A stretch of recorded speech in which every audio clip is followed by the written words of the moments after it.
Cuando abrí el buzón aquel lunes por la mañana, lo último que esperaba era encontrar un sobre rojo, sin remitente, con mi nombre escrito a mano. Álvaro, en mayúsculas. Ni dirección, ni sello, ni nada. Solo eso. Pensé que era una invitación de boda, alguna promoción absurda o una broma de algún vecino con demasiado tiempo libre. Lo abrí mientras subía por las escaleras de casa, con la compra colgando de la muñeca y el correo habitual debajo del brazo. Pero no era ninguna broma.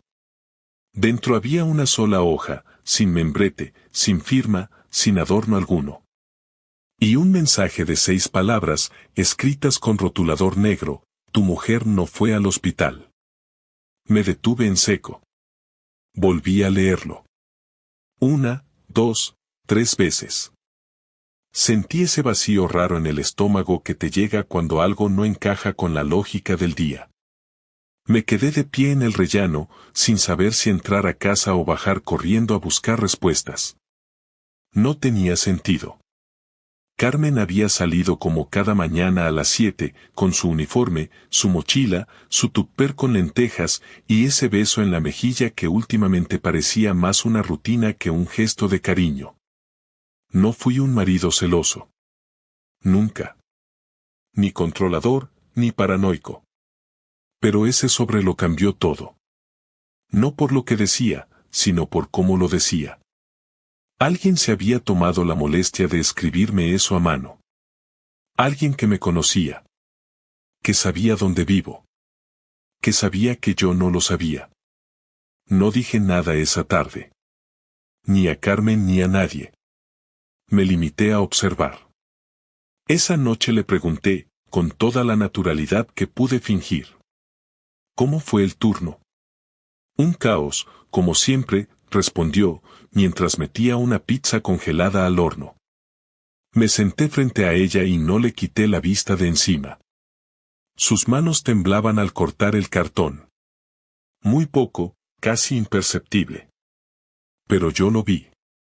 Porque ahora estaba mirando. Durante 3 días hice como que todo estaba bien. Fui al trabajo, saludé a los vecinos, y cada mañana veía cómo Carmen salía de casa a las 7. Pero el jueves, cuando bajó al portal y pensó que yo dormía, la seguí. No fue al hospital. Subió al coche de alguien. Un Mercedes gris que la esperaba con el motor encendido. No vi quién lo conducía, pero vi cómo ella se reía al subir.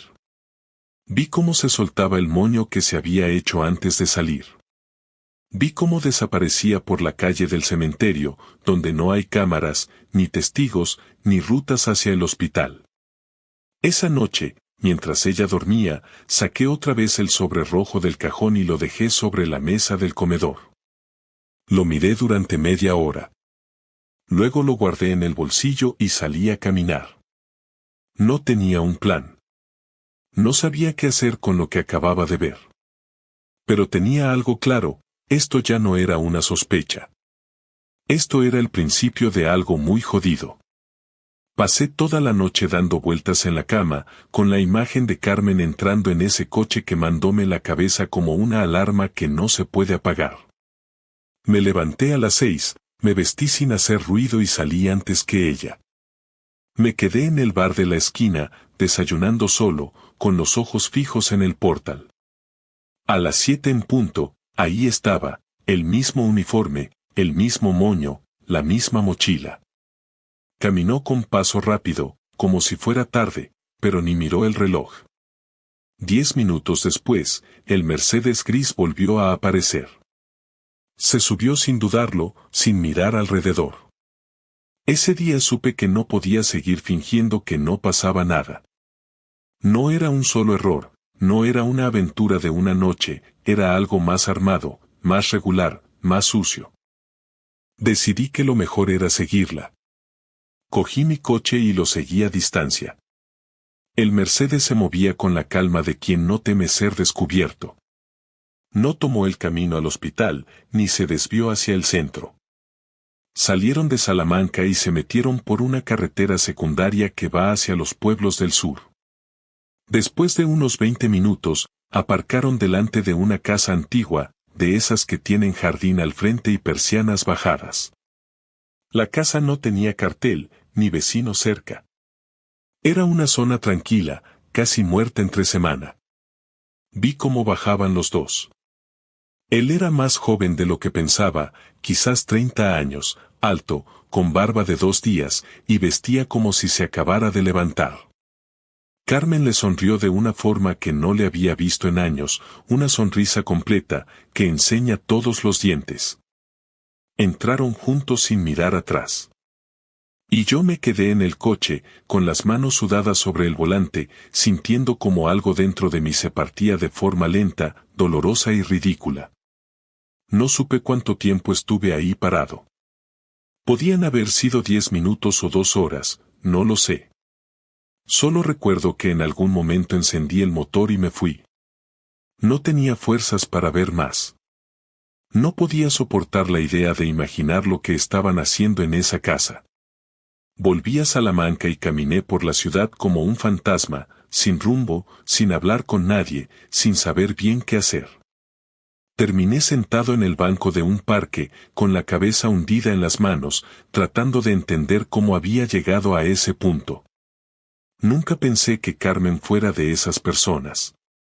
Siempre fue discreta, reservada, incluso fría a veces, pero no la imaginaba mintiendo con esa facilidad. Todo lo que compartimos durante años se me vino encima como si fuera de cartón, como si nada hubiera tenido sentido. Esa tarde volví a casa antes que ella. Preparé la cena, puse la mesa y la esperé como si fuera un día cualquiera. Cuando entró, me dio un beso en la mejilla, dejó su mochila en la silla y fue al baño. Le pregunté qué tal el turno, y respondió lo mismo de siempre, que estaban cortos de personal, que no había parado en todo el día. Me miró a los ojos mientras decía eso. Ni un titubeo, ni una duda, como si de verdad hubiera estado en el hospital. Me entraron ganas de gritarle en la cara todo lo que sabía, pero no lo hice. Me limité a observar, a guardar todo dentro, esperando el momento adecuado. Al día siguiente, fui al hospital. No para montarle una escena, sino para comprobar algo. En recepción pregunté por Carmen, y la mujer del mostrador me miró con extrañeza. ¿Carmen García? No está en el turno de hoy. De hecho, esta semana está de baja por motivos personales. Asentí como si eso ya lo supiera y salí de allí en silencio. En la calle, respiré hondo y sentí que algo dentro de mí se quebraba de verdad. No solo me mentía a mí, también le mentía al hospital. Estaba usando días de baja para meterse en una casa con un tío que no conocía de nada. Todo lo que me decía era mentira. Ya no había espacio para las dudas. Esa noche no fui a casa. Me quedé en casa de mi hermano sin dar explicaciones. Le dije que necesitaba pensar, que había tenido una discusión fuerte con Carmen. Él no preguntó mucho, y yo no tenía ganas de dar detalles. Dormí en el sofá, mal, entrecortado, con el teléfono en la mano, leyendo una y otra vez el mensaje del sobre rojo. Al día siguiente tomé una decisión. No iba a enfrentarla sin pruebas. Ya no era cuestión de verla entrar en una casa o mentir sobre un turno. Necesitaba pruebas concretas, algo que pudiera usar si esto se convertía en una separación. Porque a estas alturas, el daño ya estaba hecho. Solo faltaba decidir qué hacer con eso. Contraté a un detective. No me enorgullece decirlo, pero en ese momento era lo único que me parecía lógico. Un tipo de Madrid que me recomendó un amigo del trabajo, muy discreto, con tarifas claras. Le pasé la dirección de la casa, los horarios, la matrícula del coche. Él se encargó del resto.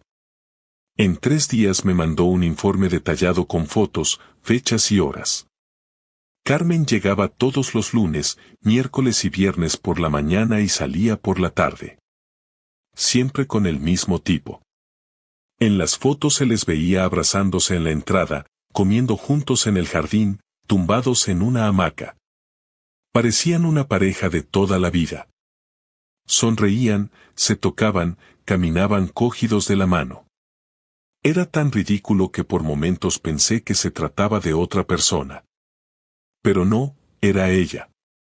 La misma Carmen que dormía cada noche a mi lado. El viernes por la noche, al volver a casa, dejé el informe en la mesa del comedor. Ella estaba duchándose. Me senté en silencio, sin encender la tele, sin mirar el móvil. Cuando salió en bata y vio el sobre con su nombre, se quedó quieta. Lo abrió despacio, sin decir nada. Miró cada foto, una por una, sin hacer ruido. Luego se sentó frente a mí, con las manos apoyadas en las piernas, y me miró. ¿Desde cuándo lo sabes?, preguntó, con voz neutra. Desde el lunes, respondí, sin levantar la voz. ¿Tú desde cuándo te acuestas con ese imbécil? No respondió. Bajó la mirada y se quedó callada. Me hervía la sangre, pero no grité. No me levanté, no rompí nada. Solo la miré, esperando que dijera algo, cualquier cosa. Después de un minuto en silencio, levantó la vista. No sé qué decirte. Pues empieza por la verdad. Ella suspiró y, por primera vez, pareció sincera. No fue planeado. Empezó hace 3 meses. Lo conocí en un curso de reanimación que nos obligaron a hacer en el hospital. Él es fisioterapeuta, trabaja en un centro privado. Al principio solo hablábamos. Me hacía reír. Me sentía, no sé, distinta.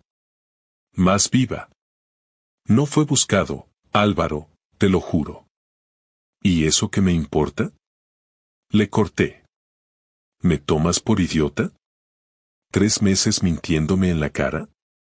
No te estaba mintiendo porque no sabía cómo decirlo, dijo, casi llorando. Pero si sabías cómo abrirte de piernas en una casa escondida, ¿no? Ahí sí se le llenaron los ojos de lágrimas. Pero yo no sentí compasión, ni tristeza, ni rabia. Solo una calma rara, seca. La calma de quien ya lo ha perdido todo. No te odio, Carmen. Pero ya no te creo. Y eso es peor. Ella asintió, como si ya supiera que esa frase era el principio del final. El sábado por la mañana amaneció con un silencio incómodo que llenaba cada rincón de la casa, pero no era el tipo de silencio normal de los días de descanso, era uno espeso, tenso, como cuando sabes que algo va a explotar y nadie se atreve a dar el primer paso. Yo me levanté antes que ella, hice café como cada día y me senté en la mesa de la cocina con el periódico abierto, aunque no leí una sola palabra. Tenía la mirada fija en una página cualquiera, simplemente dejando pasar los minutos hasta que Carmen bajara. Cuando entró, vestida con su bata de andar por casa y el pelo aún mojado de la ducha, me saludó con un buenos días que sonó forzado, casi como un acto reflejo. No le respondí.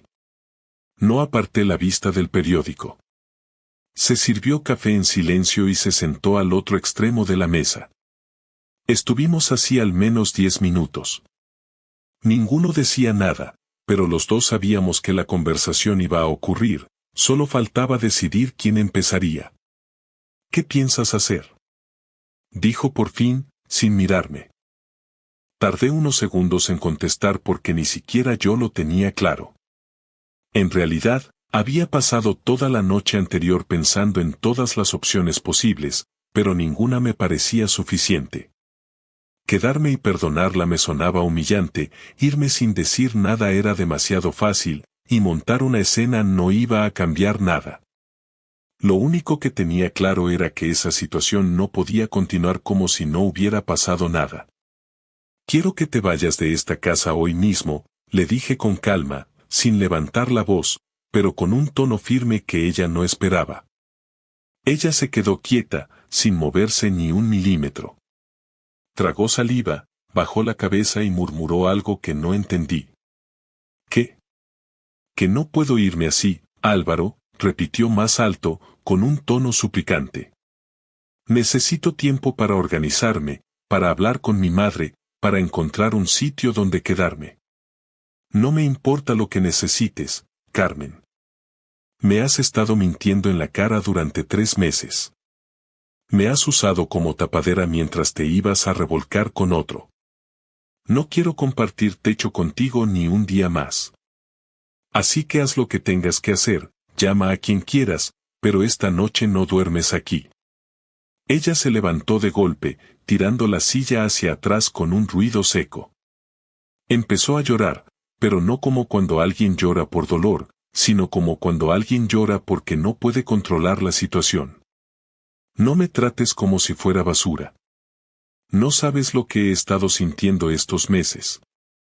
Tú también tuviste parte en esto. Me reí con incredulidad y golpeé la mesa con la palma de la mano, no con fuerza, pero lo suficiente como para que se callara. Yo tengo la culpa de que te follaras a un desconocido en una casa de las afueras. ¿Tengo la culpa de que inventaras turnos falsos en el hospital y metieras a un imbécil en tu vida mientras yo me partía el lomo por mantener esta casa y esta relación? ¿En serio vas a tirar por ahí? Ella se quedó en silencio unos segundos, mirándome como si esperara que bajara la voz o me calmara, pero no tenía intención de hacerlo. No estoy justificando lo que hice. Solo digo que llegamos a un punto en el que ya no nos mirábamos. Todo era rutina. Trabajo, cenas, dormir. Ya no hablábamos de verdad, ya no hacíamos nada juntos, y yo necesitaba sentir algo. No fue premeditado. Me dejé llevar. Me equivoqué, lo sé. Pero no me trates como si fueras un santo, porque tú también estabas desconectado de todo esto. Yo estaba desconectado, sí, reconocí, pero no con otra persona. No engañé a nadie. No me escondí. Y si tenía quejas, no me fui a buscar consuelo a otra cama. No hay excusa, Carmen, no hay justificación. Lo hiciste porque te dio la gana, y lo hiciste durante meses. No fue un error, fue una decisión. Y lo mínimo que puedes hacer ahora es asumir las consecuencias. Ella se llevó las manos a la cara, como si intentara contener el llanto o protegerse de mis palabras. Se quedó así un rato, sin decir nada, y después salió de la cocina. Escuché cómo llamaba a su madre desde el salón, hablando en voz baja, diciendo que necesitaba quedarse unos días en su casa. No me moví. No sentí alivio, ni rabia, ni satisfacción. Solo una especie de vacío que no sabía cómo llenar. Por la tarde empezó a meter ropa en una maleta. No discutimos más. No hubo insultos, ni portazos, ni gritos. Solo movimientos torpes, suspiros largos y miradas que evitábamos cruzar. A las 6, su madre vino a buscarla. Ni se bajó del coche. Carmen cerró la maleta, se puso una chaqueta y, antes de salir, me miró desde el pasillo. No quería que esto terminara así. Yo tampoco, pero tú lo decidiste. ¿Esto es definitivo? No lo sé. Pero hoy por hoy, no quiero volver a verte. Ella sintió con tristeza, bajó la cabeza y salió de casa sin mirar atrás. Cerré la puerta sin prisa, apoyé la frente en la madera y respiré hondo. No sentí que algo terminaba, sino que algo ya estaba muerto desde hacía tiempo, y yo no lo había querido ver. Esa noche me serví un vaso de whisky, algo que rara vez hacía, y me senté en el sofá, rodeado del silencio más sincero que había escuchado en años. No lloré, no rompí nada, no llamé a nadie. Solo me quedé ahí, intentando ordenar todo lo que había pasado, buscando dentro de mí algún tipo de respuesta. Al día siguiente llamé a su jefe en el hospital. Me presenté como su marido y le pregunté si era cierto que Carmen estaba de baja. El tipo dudó unos segundos antes de confirmar que sí, que llevaba semanas con una baja médica por estrés laboral. Agradecí la información y colgué sin más. Era todo lo que necesitaba para completar el rompecabezas. Ya no quedaban huecos. Después de eso, pasé varios días en piloto automático. Fui al trabajo, comí solo, evité preguntas, y respondí con evasivas a todo el que me mencionaba a Carmen. Nadie sabía nada, y yo tampoco tenía ganas de explicarlo. Me limité a seguir con mi vida como si nada hubiera pasado, pero sabiendo que nada volvería a ser igual. Lo peor no era la traición, ni siquiera el hecho de que me hubiera mentido con tanta tranquilidad. Lo que más dolía era la certeza de que Carmen ya no era la persona que yo conocía. O quizás nunca lo fue. Quizás siempre estuvo ahí esa parte de ella que ahora se había revelado, y yo no quise verla. Porque es más fácil pensar que lo tienes todo controlado que aceptar que puedes perderlo todo en cualquier momento. Y eso, por mucho que lo intentes, no se olvida. Nunca. Pasaron 4 días desde que Carmen se fue de casa. Durante ese tiempo, nadie me llamó, nadie vino a preguntar cómo estaba, y ella tampoco intentó ponerse en contacto conmigo. Fue una especie de tregua silenciosa que yo acepté sin resistencia.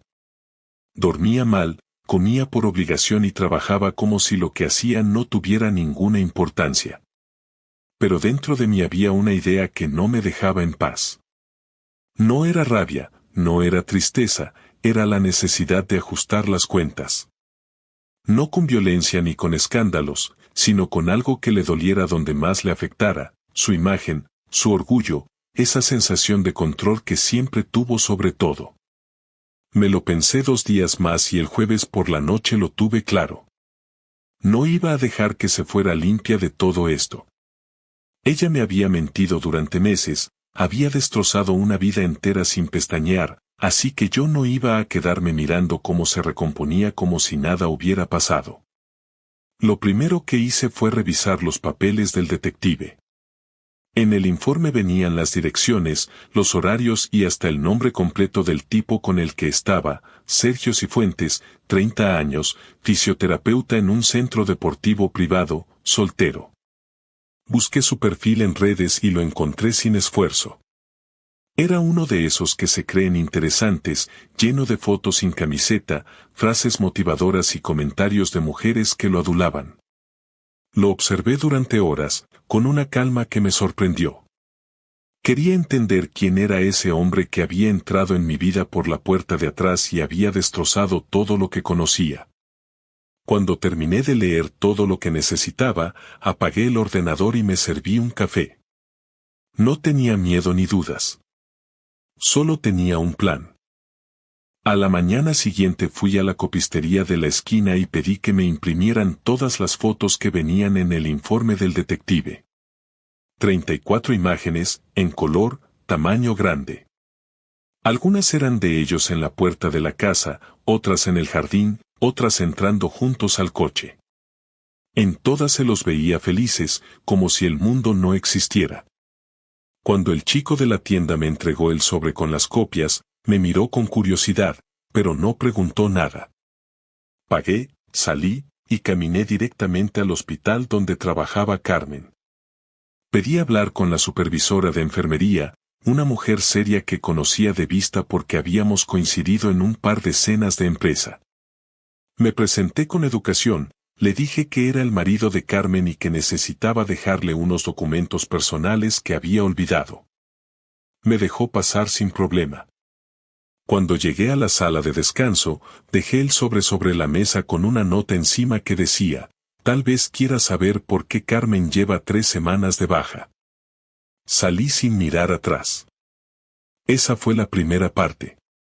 La segunda fue más meticulosa.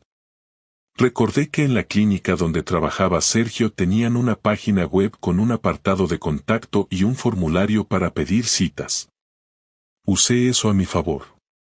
Creé una cuenta de correo falsa con el nombre de una clienta inventada y envié un mensaje en el que adjunté algunas de las fotos, diciendo que no me parecía ético que un profesional mantuviera relaciones con una persona casada, especialmente durante sus horas de trabajo.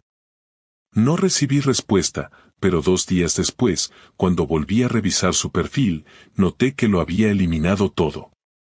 No quedaba ni rastro de su cuenta. Eso me confirmó que había surtido efecto. Esa noche recibí la primera llamada de Carmen desde que se había ido. No contesté al principio, pero insistió 3 veces más. Terminé por cogerlo.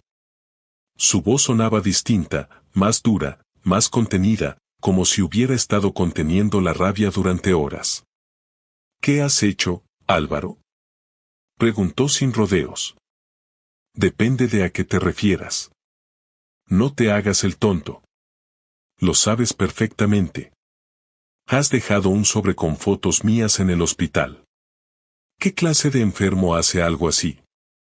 El mismo tipo de persona que estuvo meses sin enterarse de que su mujer se acostaba con otro mientras fingía estar trabajando.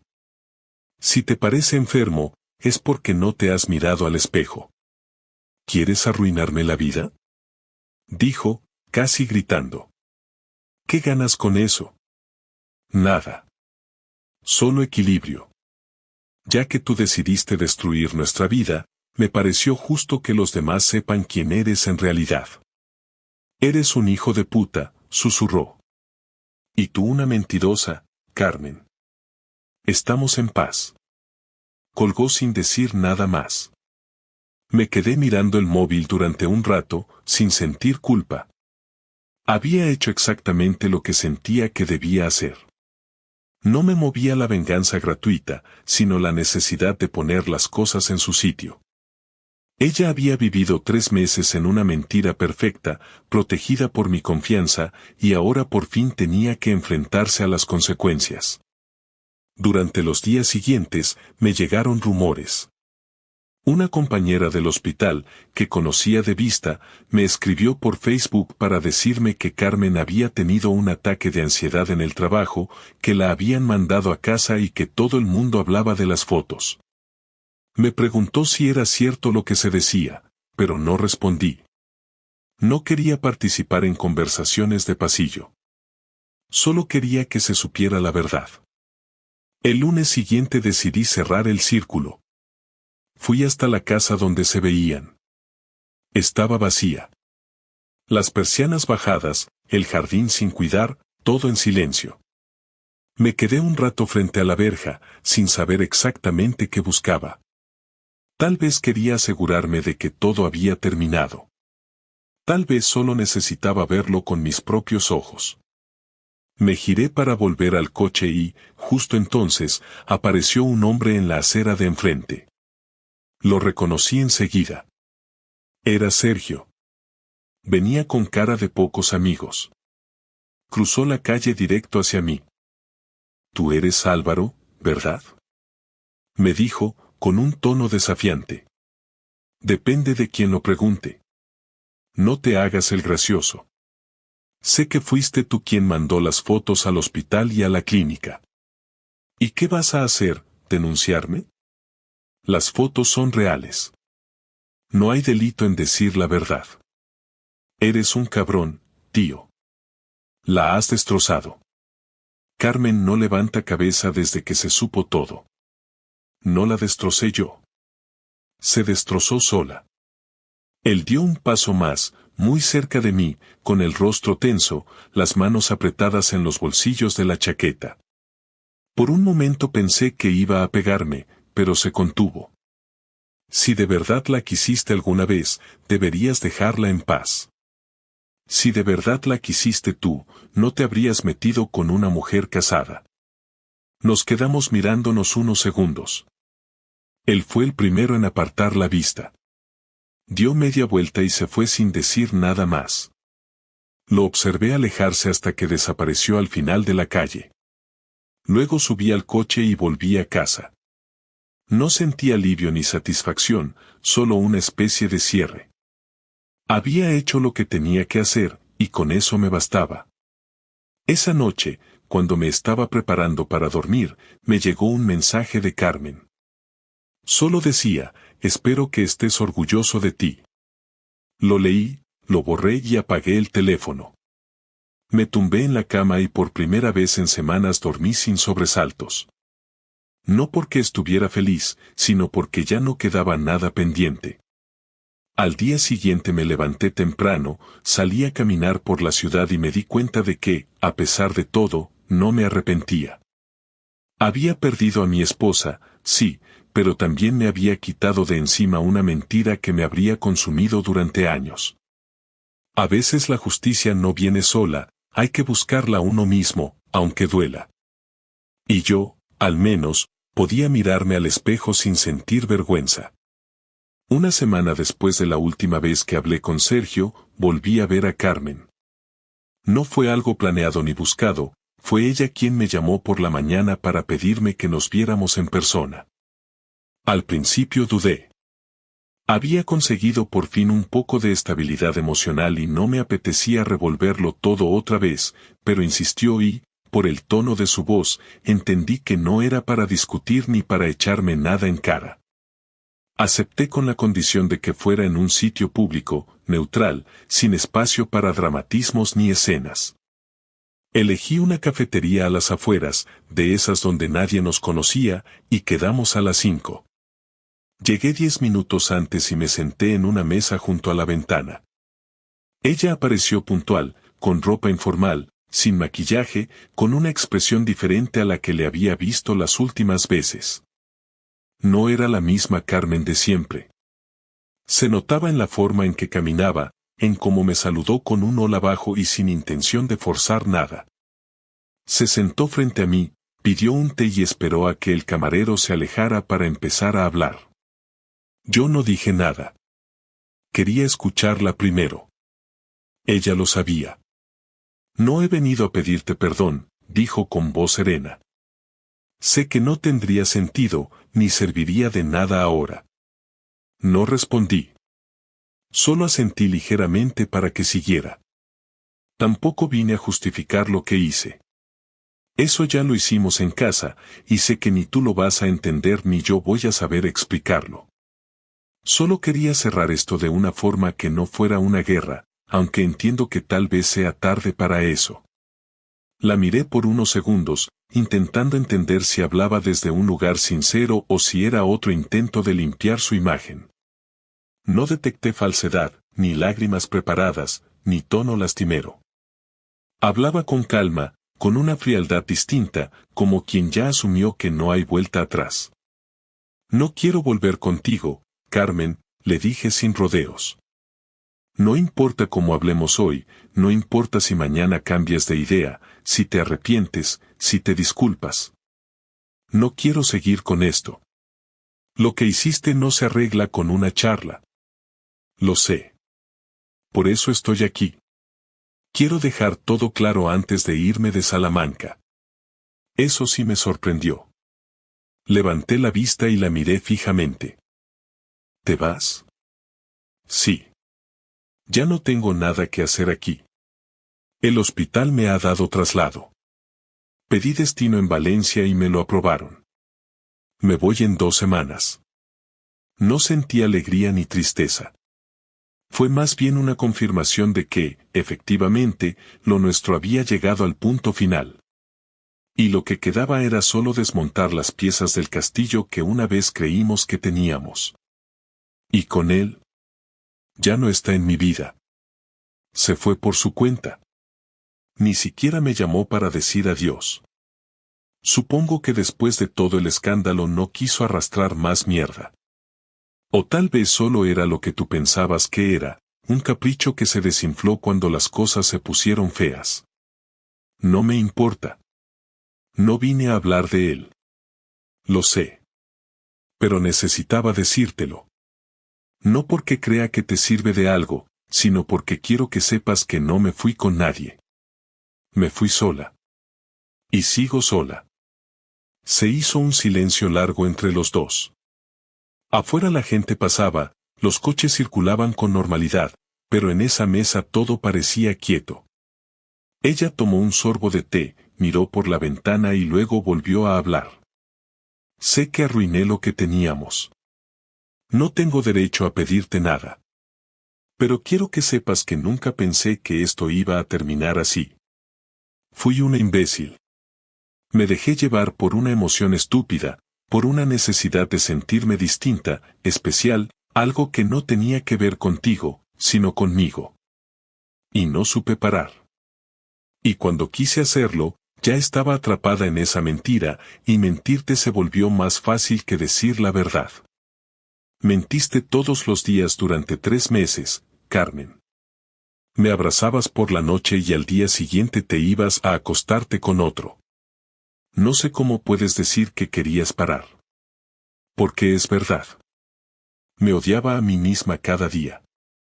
Pero también odiaba la rutina, esa sensación de estar en una relación donde cada conversación era predecible, donde tú estabas físicamente pero parecía que te habías ido mentalmente. Nunca hablabas de ti, nunca me decías si estabas bien o mal. Te convertiste en alguien que solo funcionaba, que cumplía, que estaba por estar. ¿Y eso justifica lo que hiciste? No. Solo explica por qué lo hice. No busco excusas, Álvaro. Solo quiero entenderlo yo también. Porque me lo he preguntado todos los días desde que salí de casa. ¿En qué momento me convertí en esa persona? No supe qué decirle. Había parte de razón en lo que decía. Yo también había dejado que las cosas se volvieran mecánicas. Me acomodé en una rutina donde lo importante era que todo siguiera funcionando, pero olvidé que una relación no es solo estabilidad. Aún así, lo que ella había hecho estaba muy lejos de cualquier fallo cotidiano. Ella había cruzado un límite que yo nunca habría cruzado. Y eso no tenía arreglo. ¿Qué quieres que haga con nuestras cosas? Preguntó después de unos minutos. Llévate lo que te importe. Lo que quede, lo tiraré. No voy a estar clasificando recuerdos. ¿Y el piso? Lo pondré en venta. No quiero quedarme ahí.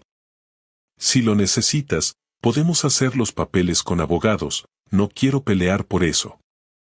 No me interesa ni el dinero ni el piso. Me interesa terminar esto rápido. Está bien. Me parece justo. Se hizo otro silencio, menos tenso que los anteriores. Como si ya se hubiera dicho todo lo importante y lo que quedaba eran solo detalles logísticos. Carmen se terminó el té, miró el reloj, y supo que la conversación estaba llegando a su fin.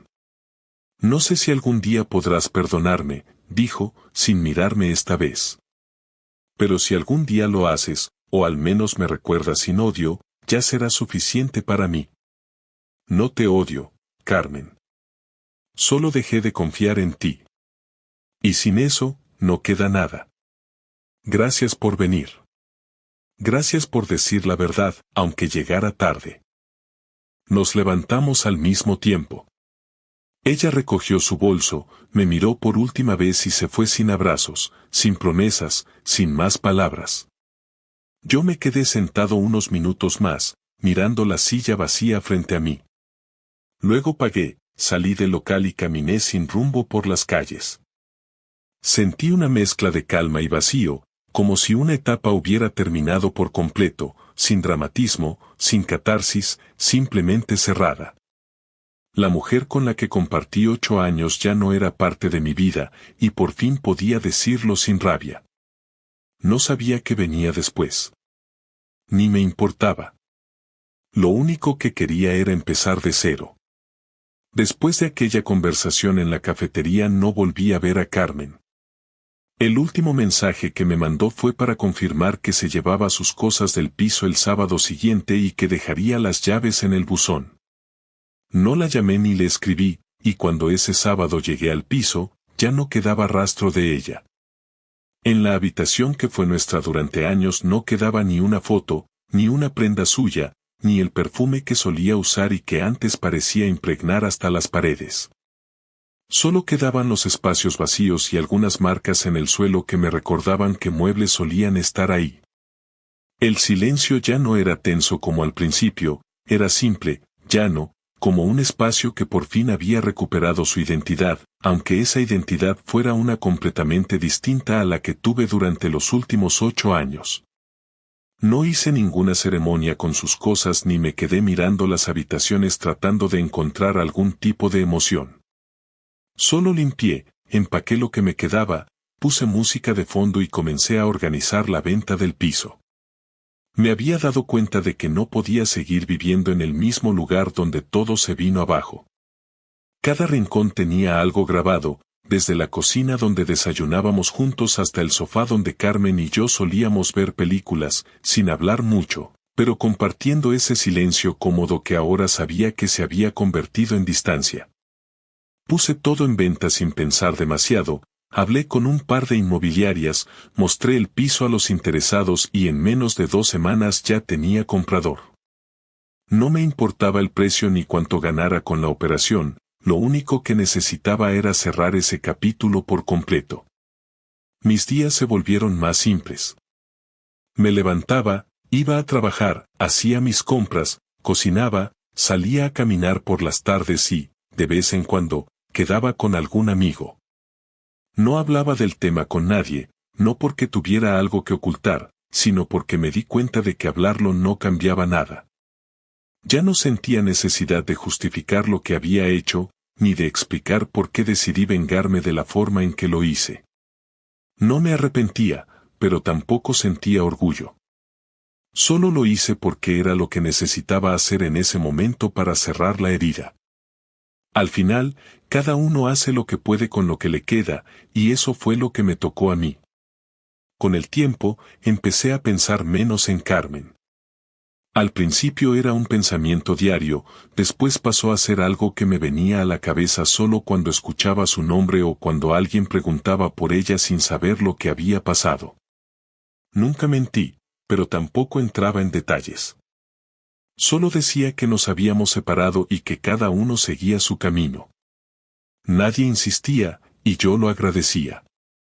No necesitaba convertir mi historia en tema de conversación.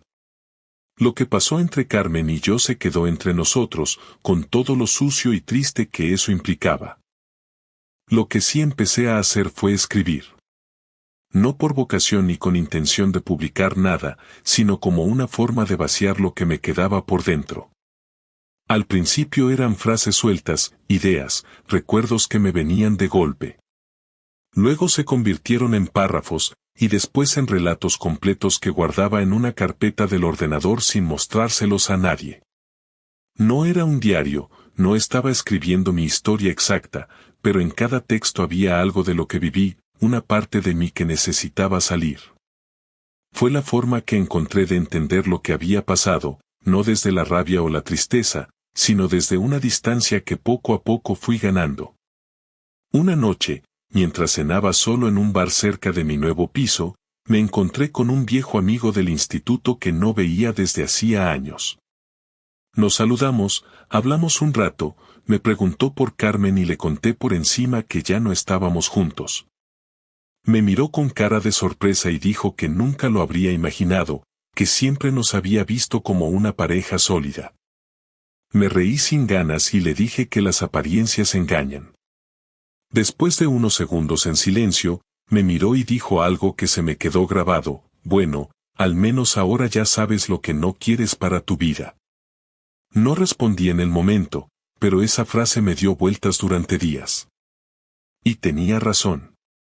Si algo había aprendido de todo esto era precisamente eso, lo que no quería volver a tener, lo que no estaba dispuesto a tolerar nunca más, lo que significaba realmente estar con alguien.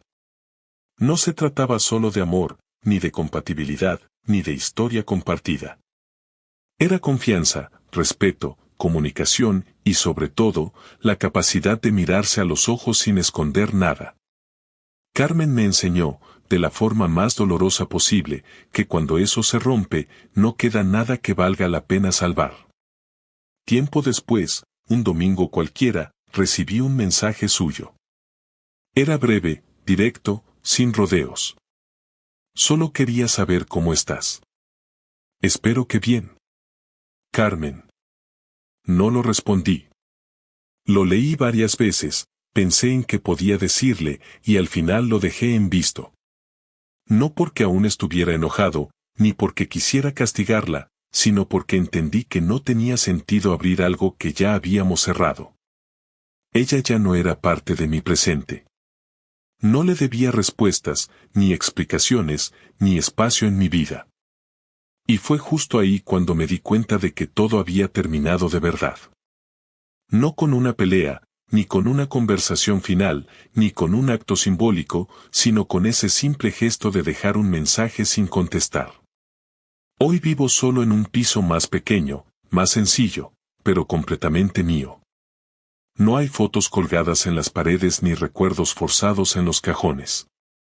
No hay rutinas compartidas ni silencios incómodos. Solo está lo que quiero tener, lo que elijo cada día, sin imposiciones ni apariencias.